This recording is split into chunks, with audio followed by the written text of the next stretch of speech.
as we have talked about partnering with our medical professionals and providers. It is such a blessing, and this kind of takes us right back to where we started, the intersection of our faith and our health. What a blessing it is to have providers who are godly providers and who work with his heart and seek to serve his people from a perspective that is spirit-led. And we have one of those providers with us today. Dr. Ronya Green is a board-certified family physician. Her extensive medical training and experience equip her to address a wide range of health concerns, from routine checkups to managing chronic conditions.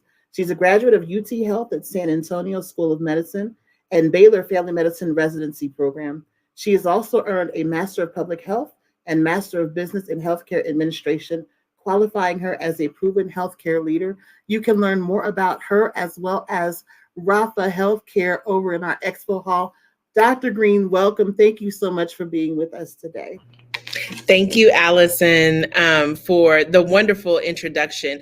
But I want to thank you so much for creating this space. I have just been so blessed in this last hour to hear about the education that has gone forth.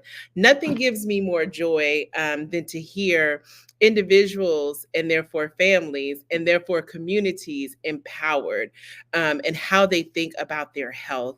And so to God be the glory for what he is doing today. And thank you so much, Allison, for your heart to serve this community. I don't know if you know what a blessing you are. And my prayer is for you to just have everything refilled into you that you have poured out just for today to happen, because this is amazing. I'm so excited to join you all. Allison has done me well in the introduction. I am a board certified family medicine physician, and I am pleased and very privileged to partner with my patients through Rafa Healthcare, which is physically located just outside of Nashville, Tennessee, but we serve patients in Tennessee, Texas, and Georgia. And our practice is fully integrated with behavioral health care because for me, there is no separation between your mental health, your physical health, and your spiritual health. It must be interconnected for you to achieve wellness.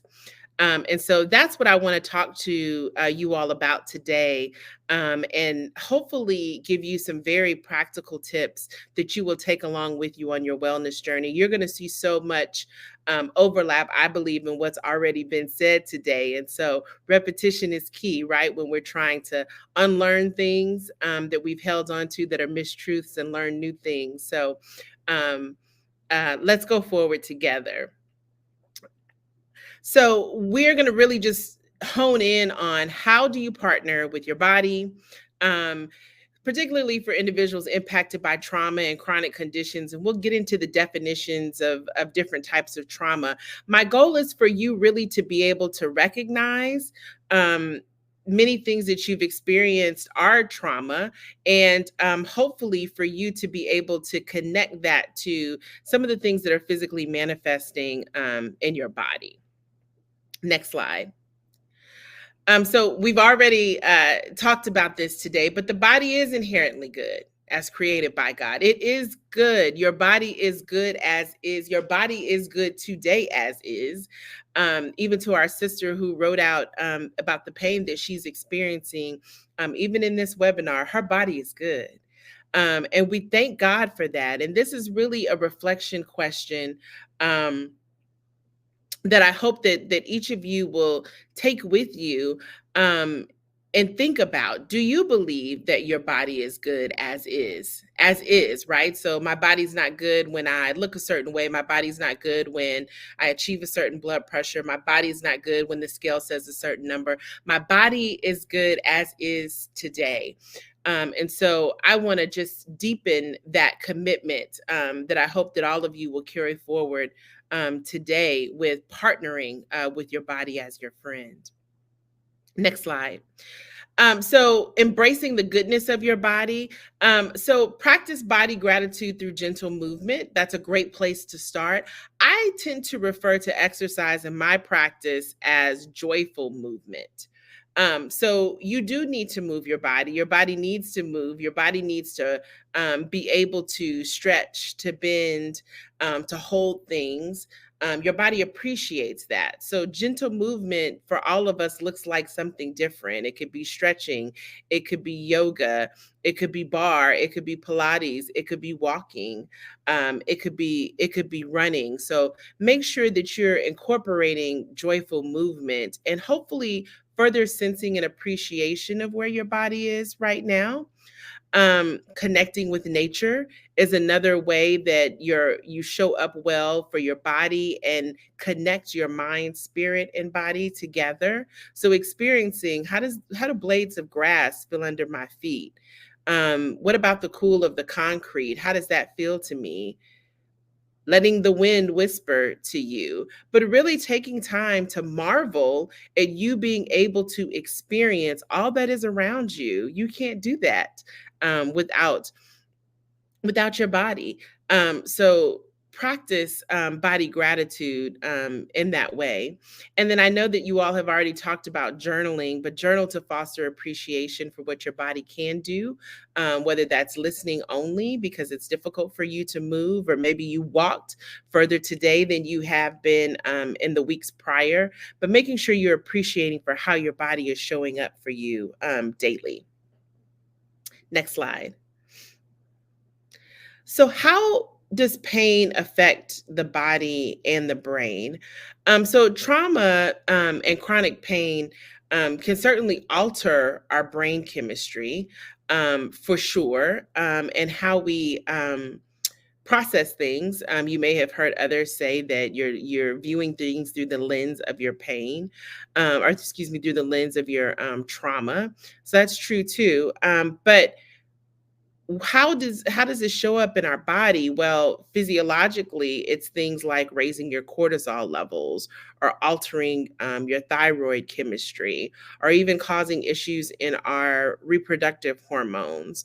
So there's all the types of manifestations, and when our hormones are altered, or even how stiff, this is a perfect example. So when your cortisol is elevated, its role is to stiffen your blood vessels, because cortisol is a stress hormone. So when my cortisol goes up, it's telling my body that we need to fight. We need to be on edge and ready for something. This is the common term for adrenaline, but cortisol elevation tells my body that I need to be sharper. So my eyesight gets as sharp as it can, but also the muscles of my blood vessels tense. Okay, they're no longer relaxed, but they're more tense. Well, this in turn causes high blood pressure, because then your heart is then required to elevate its pressure to overcome the pressure in your vessels, to get the blood into the vessels. This is all normal physiological parts of the human anatomy and how your body works. And as amazing as it is, this is how God has gifted all of us, and for our bodies to be able to survive circumstances. When we experience traumas and have persistently elevated levels of these hormones, that can be detrimental, right? That could be physical manifestations that we don't need. My cortisol doesn't need to be elevated if there's not a real threat surrounding me. But some of us have experienced traumas. And I would encourage you to spend some time thinking about yours. So, macroaggressions, these are big things that we tend to think is really big problems, and can look at and say, oh yeah, that's not good that someone has experienced that. So any type of violence or abuse, whether that be physical or sexual or verbal, having a disease or a chronic condition can be a very traumatic experience, both to the body and to the brain. Racism, sexism, any of the isms can really impact us. But then also things like microaggressions. So, and triggers, and this may have been explored a bit earlier, but here what I'm talking about is maybe you have experienced abandonment, some big thing that happened to you as a child. Then as an adult, you may feel stressed or overcome when you witness someone else being abandoned. So it doesn't even have to be you, but just witnessing another person experiencing that sense of loneliness can really trigger something in you. And the body doesn't know to say, oh, no, I'm not actually being abandoned myself, or oh, no, I'm not actually in any danger. It responds as if it is. It responds as if it is. And this can physically show up in our appetites. So maybe a decreased appetite or an increased appetite. It can show up in our sleep. Maybe we're not getting enough sleep or we're not getting quality sleep, right? So talking to your doctor about, am I having trouble actually falling asleep, initiating sleep, or staying asleep? Because those are two different things. But think about that. My goal in my conversation with you all today is to really empower you to recognize the things that could be your triggers, traumas that you've experienced, past or present, and how that can be manifesting in your body. That is the first key. Once you have that information, you progress to the next step of what does overcoming that look like for you? What does treatment look like for you in that? Okay, so take some time to think about that. The things that you've experienced, can you name your traumas and can you name your triggers? Next slide. So, identifying where pain shows up in the body. Okay, so some of us get really, really good at ignoring or compartmentalizing our pain because we have to. It's a coping mechanism, right? It's one of those higher brain functions. So I know that I'm not feeling well, but I can't give my body and my brain what it really needs, i.e., rest, because I have to go to work. I have to show up for my kids. They need to get to practice, to school, to wherever. Maybe I'm taking care of someone else. So I know how to then not think about my pain or ignore my physical pain to push through. And some of us are really, really, really good at doing this. But when we take a moment to practice body scanning and really make ourselves slow down and become more aware of where there is tension or stress in your body. And for everyone, this will look like something different. So I encourage you to scan yourself from head to toe. Is it a headache? Is my eye twitching? Am I clenching my fists unknowingly? Am I experiencing something in my chest? Am I having belly pain? Belly symptoms? Where could that tension or that stress being coming from? I would encourage everyone, whether you are living with a chronic condition or not, to get into the habit of body scanning. Make that a part of your prayer and your meditation. I like to do this before I even go to God in prayer. I like to scan and see what are the things that I woke up with, that I'm holding on to, that I'm, for me, very transparently, it's probably something that I think that I'm in control of and have to be really good at to make work that day. But what am I holding on to? See where that is for you. But please, get into the habit of recognizing where your pain is and not reinforcing to your brain that you should ignore it. Next slide. So I hope that by now I've convinced you of a very holistic approach to thinking about your health, thinking about your wellness, thinking about your health care, and that understanding that it's all connected and that you really should leave no part of yourself behind when you show up. Whether that be before God or whether that be before our healthcare provider, or our therapist, or our friends. But spend some time really connecting with yourself, spiritual reflection. So here, studying the Word of God and spending some time thinking about it. This morning, I was in the 11th chapter of John and rereading the story of Lazarus' death and then resurrection. And what really caught my attention and gripped me this morning was the fact that they told Jesus that Lazarus was sick. He delayed going to see about him. That was part of the plan, which isn't really new. We saw him do that with Jairus's daughter as well, right?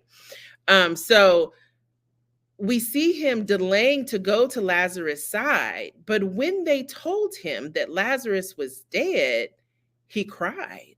He was overcome with grief. And the thing that just struck me about that was like, well, he knew he was about to raise him from the dead, right? That wasn't a surprise to God himself, right? He knew what he was going to say, because then he goes on to say that I don't say these things for me, but so that the people around me can hear me talking to my Father as he raises Lazarus from the dead. But he was still overcome with grief and sadness. And that gave me so much peace that when God sees me going through a difficult time, he's grieving too. He understands my pain. He understands my grief in circumstances or situations. And so I would encourage you that when you are reading the Word of God, just to spend some time reflecting on what that means to you, and what that means for, he's such a personal God. And so think about what he's saying to you in that passage.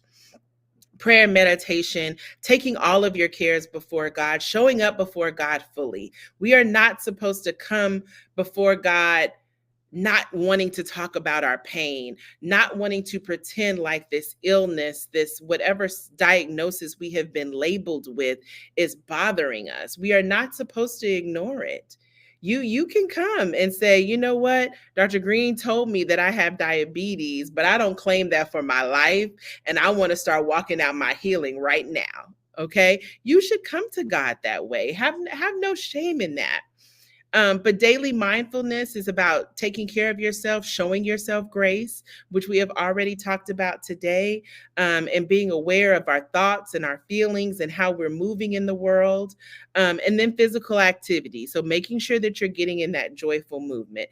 There are, excuse me for my little anatomy break again, but you have receptors on all of your muscles. You have insulin receptors that get real slow and sluggish when we think about things like prediabetes and diabetes. You need to wake them up, and you wake them up through movement. So practice joyful movement, whatever that looks like for you. If you can dance for 20 minutes and have a karaoke concert in your kitchen, do that, because that's good for you. All right, let's go to the next slide.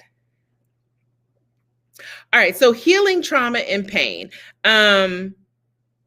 We have to process it. We have to walk through it, right? Because it's stored somewhere in our body. And there's several books that have been written by physicians and therapists that talk about this. There's amazing resources out there, but you do have to allow yourself to process that pain.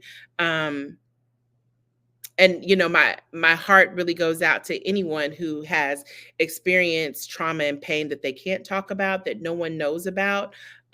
My prayer is that you do find someone to connect with, so you can begin releasing that. Again, God didn't mean for us to live in silos and loneliness. He meant us for connection and relationships. But making sure that you can partner with a trusted physician and therapist. And you need both. You know, for me, it doesn't matter if my patient has a chronic condition or not. It doesn't matter if they have a mood diagnosis like anxiety or depression or ADHD or PTSD. I believe everybody needs a therapist. I believe you need to walk through and talk through whatever it is that you may be experiencing. That's right. Therapy is absolutely necessary. I see my therapist regularly. It doesn't matter if I prescribe you medications or not. I'm still going to suggest that you go to therapy. But there's things like EMDR, which is eye movement desensitization regulation, that only trained therapists can do. So if you're interested in that, you need to find out this information before you make the appointment. But EMDR helps you go to the place in your brain where the trauma is stored and then release it. Okay, so again, only a trained therapist can do this with you. They wouldn't do it the first time they met you, but they'd really walk you through. A good therapist would really walk you through getting some coping tools and coping mechanisms before they start this process. But it has amazing healing benefits on the brain, and as the brain heals, so does the body. And the body begins to release some of those things, and the hormones begin to regulate and normalize. So think about that. And then journaling is a powerful tool. Again, it's a way, it's expression, right? So when you allow yourself to write and just be free in your writing and not trying to control what you're putting pen to pad, but just letting it all out, that's therapeutic in itself.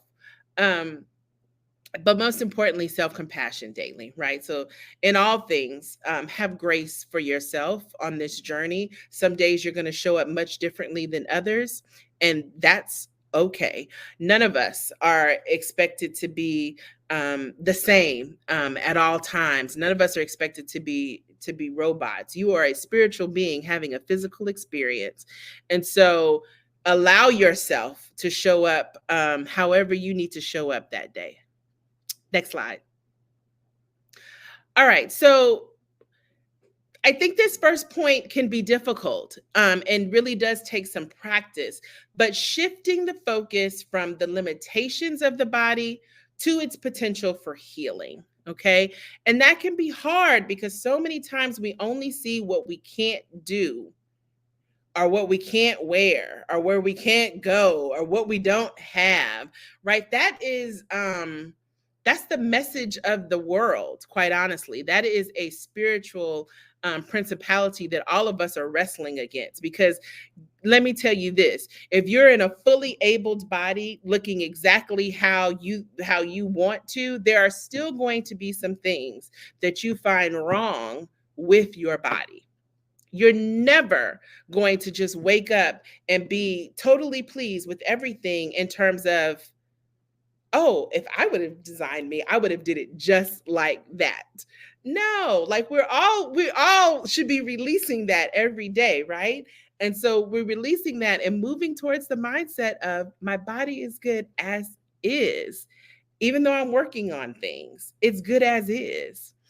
So shifting the focus. And then I want you to think about these next two questions. What does wholeness mean to you?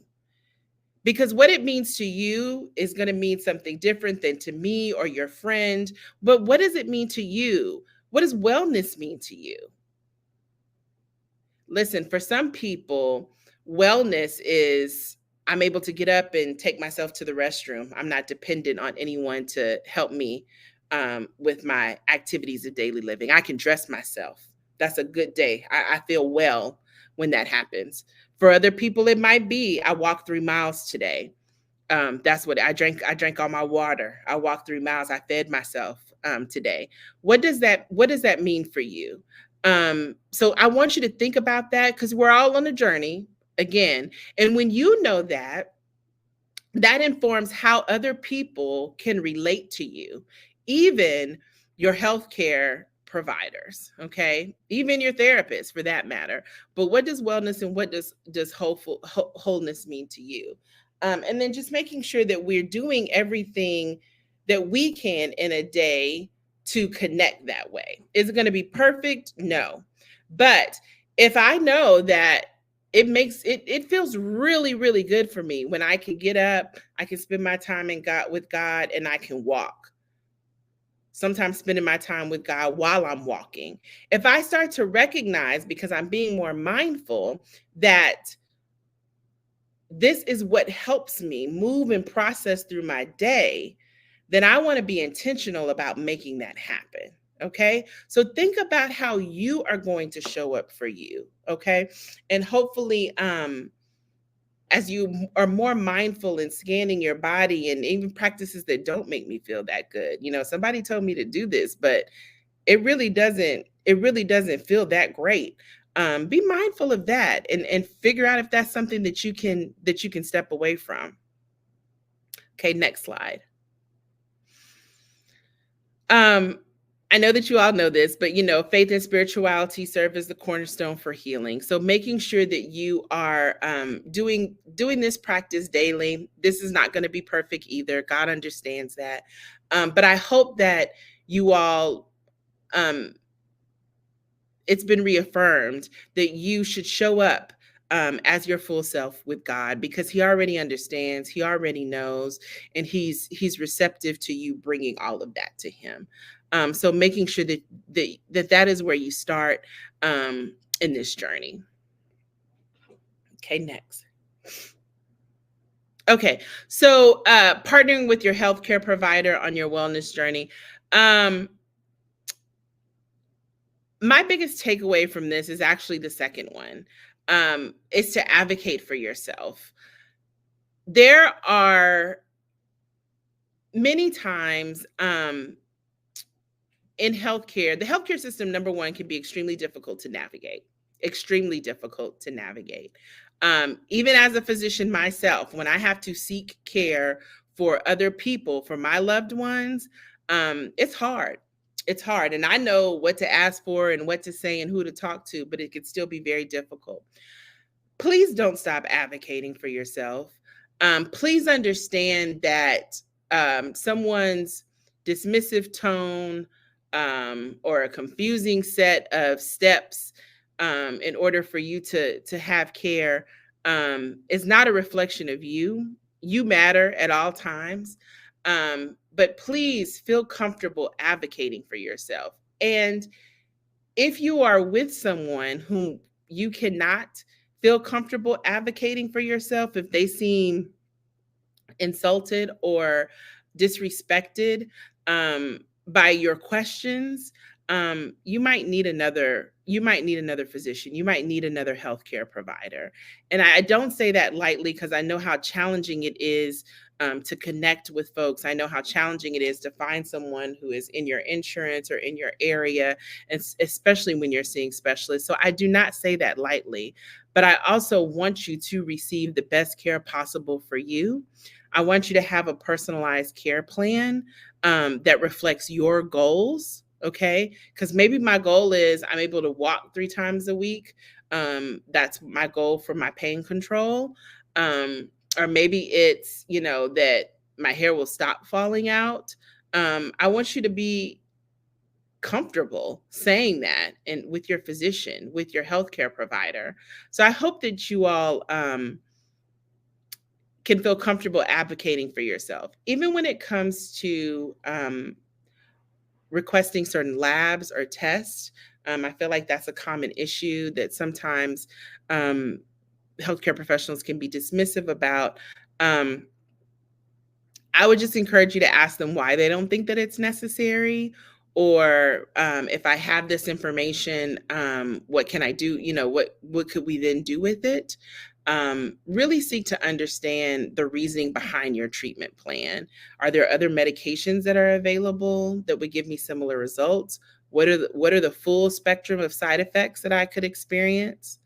Those are the type of questions that I hope that you feel comfortable asking. Are there any additional naturalistic things that I should be doing along with my pharmaceuticals, or vice versa? But please feel comfortable asking your questions.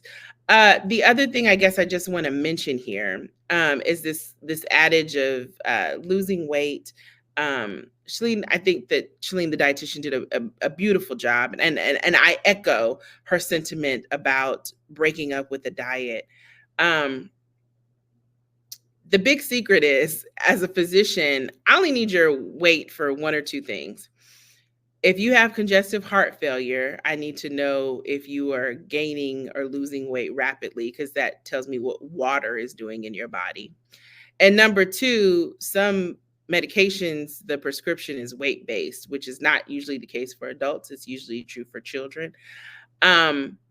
But that's it. Like, that's the big, like, the jig is up. Like, there is really no other reason for us to know the number on the scale. Are there other measures or indications of your health? Yes, like working with a provider that maybe takes your waist circumference, right? Because that may give information about your abdominal or your visceral fat that can be complicating some things. Yes, that is. But your BMI and the number that is on the scale are not real health indicators. Um, so the jig is definitely up on that. Is there a place for losing weight or being in a lighter body? Yes, yes, there is. Are there associated benefits with that? For some. I have patients who have a low BMI who still have high blood pressure. I've experienced people who look like the picture of health, right? Young, size 2, still had a massive heart attack. Health and what the body is capable of is a very interesting thing. It is really beyond human uh, comprehension. Is really the fact of it. He just gives us a little bit of grace to understand his masterpiece.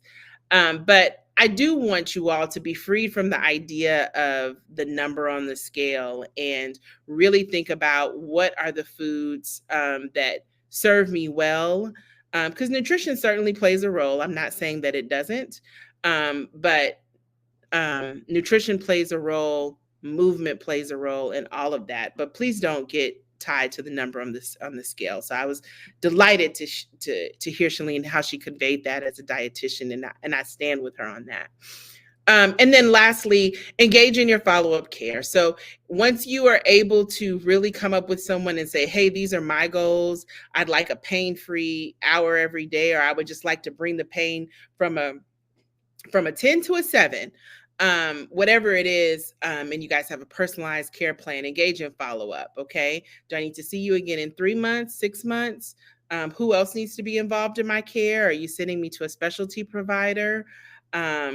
There are things like community health workers, CHWs, social workers, individuals that extend support beyond the medical office. So do I need to be engaging with any of them on this journey? So just making sure that you're asking those type of questions. All right, next slide. Okay, so starting small and building consistent habits. I know that you guys have heard that earlier today. Shalene talked about writing down, keeping a food journal. Same here. Just start 7 days of trying to show your body grace and gratitude. I have a sticker on my desk that says my body is good as is. It's a reminder for me.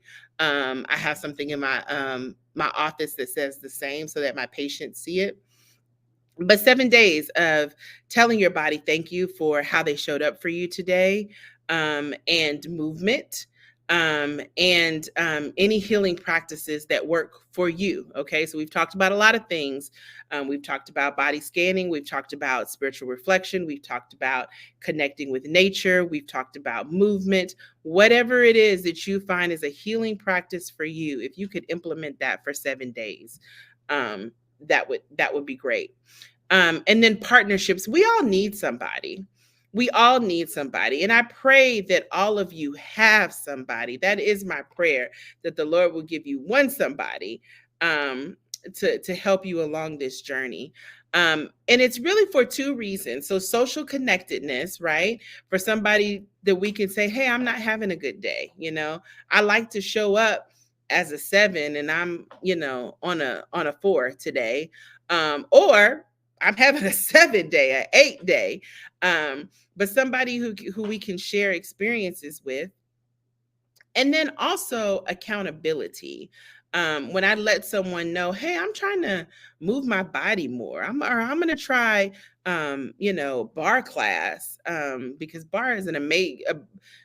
I don't know how familiar you are with bar, but it is slow movement for you to.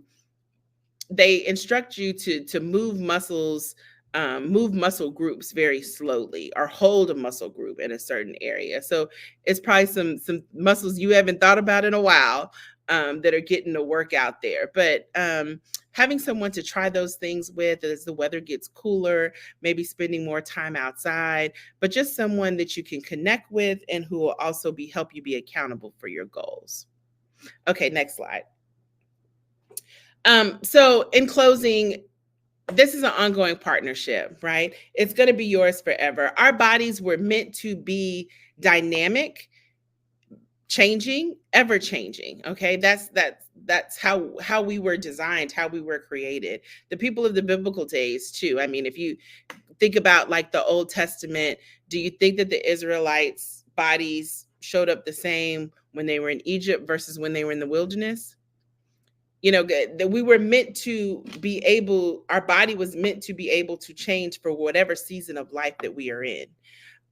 So thinking about that for yourself, celebrating progress, not perfection, and really not seeing self-care or mindfulness as selfish acts, but a sacred act. Okay, because God is within you. His Holy Spirit is instructing you in all that you do, and He wants you to be connected with your full self.